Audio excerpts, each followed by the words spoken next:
I came across an interview with Meta's their AI chief scientist or something like that. What was his name? I can't remember his name off the top of my head. His last name is Lecun, I think. Well, hang on, now I'm looking at it.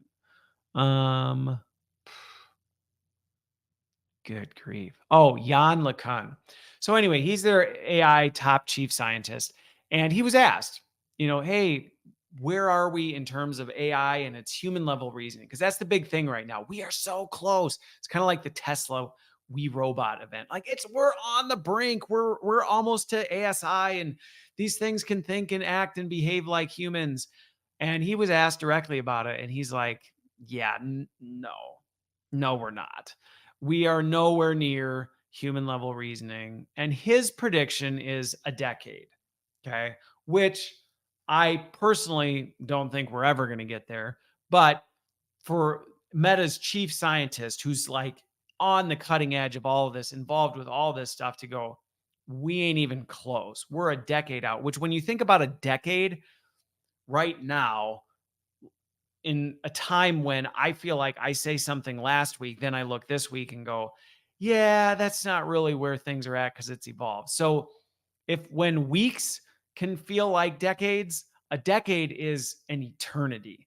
So for him to say, yeah, it's going to be at least a decade before we get to it. And the models we have today, they can't even do it. So his stance is not only we're a long way from it, but the technology and the way things are structured today, they're not even capable of it.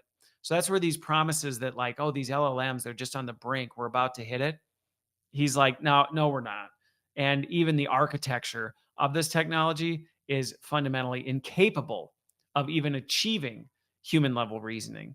And the thing he talks about is, they, in order, and this is the part where, it gets a little philosophical. I was talking to somebody this week, sorry, I'm sidetracked here, but I was talking to somebody this week about the fact that philosophy and ethics and things like that are going to become a significantly rising need, because so much of this stuff is like, well, how else do we deal with it? It's not a checkbox problem. But so what he said is, we need machines that can truly understand the world. Now, his proposal is, and again, this is a proposal. So if you're thinking human level AI is like right around the corner, he's like, we don't even have this yet. And even what we need, the models we have today aren't even capable of it. And what we need to get there hasn't even been invented. So this gives you an idea of the order of magnitudes of how far we are away from this. Okay, everything we have, incapable, fundamentally incapable. What we would need is nothing more than a theory or a hypothesis right now, and we have nothing in this. And his reason behind it is he's like, machines need to actually understand. And I just said this last week. They need intuition and common sense. They need reasoning skills. And that's not what the technology we have is. LLMs today, the large language models today, it's just predictive. It's just looking at what you asked, and then based on all the data that it has, is just predicting what it thinks the best next set of tokens would be. And some people go, well, what about video? What about images? Video and images is nothing more than pixels. So it has taken all of the images that it's been trained on, deconstructed them down into pixel structures, which I know for the human mind, this is like what the heck? Because for us, this just happens. Like our brains, our eyes, our minds, they just do this. We don't think about it.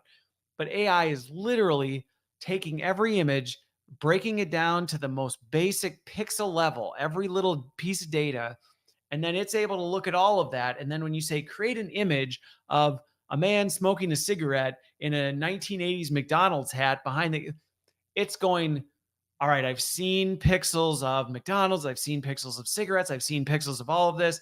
Based on what you just asked, I'm going to predictively reconstruct pixels that end up making that image. And that's all it's doing. Same with video. It's just doing that at scale. Well, it's not just one image. Now it's images and moving. And so then it's predicting what the next one will be after and putting it together. And so it's literally math. Like it's math. And so that's when I see things like, oh, AI is a lot. Last week I talked about Mo Gaudat. And, he's like, if there's something inside, it's conscious. And it's like, clearly he and Yan would not get along because Yan would be like, dude, you're falling for this? Like, are you serious? It's math, buddy. It's predictive tokens. And it's even predicting that it should have a voice to make you think it's alive. Like it's able to predict that simply because of what it's picked up on your cues or how it's being used and all this stuff.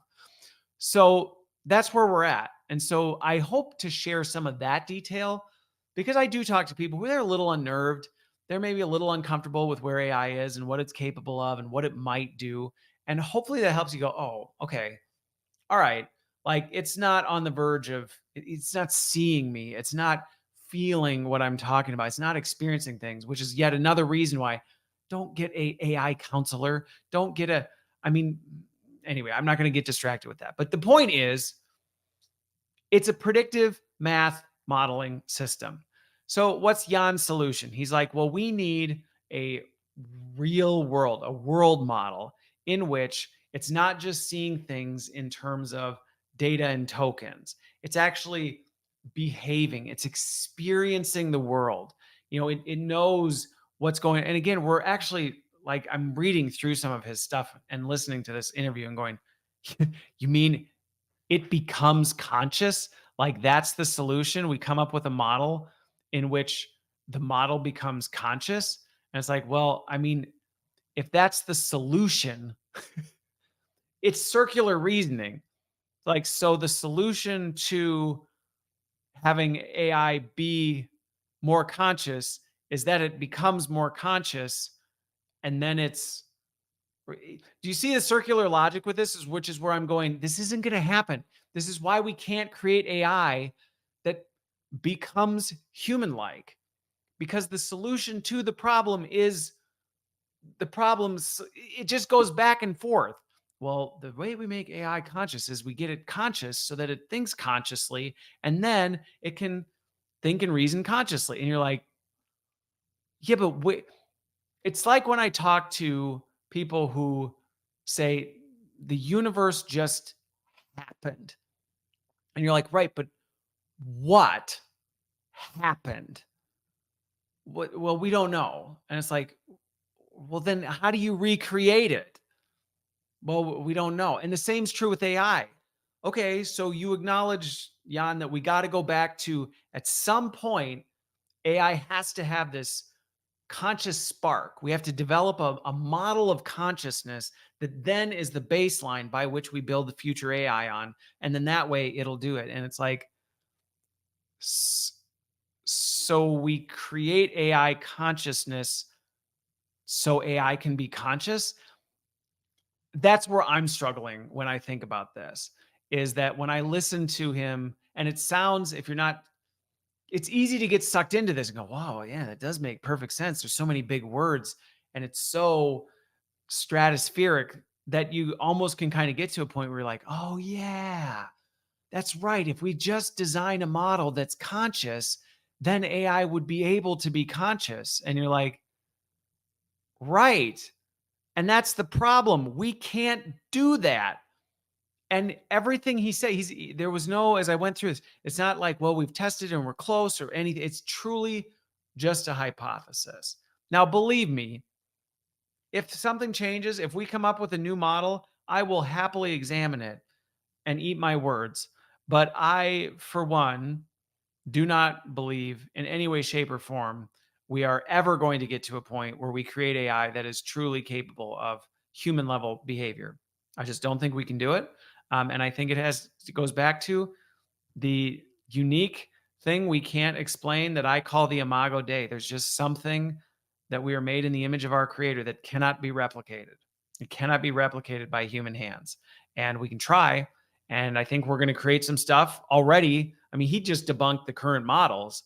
And even he's saying, like, yeah, but they're everything they're doing that looks conscious, it's fake. And I think that's what we're going to continue to see. So we'll see what happens.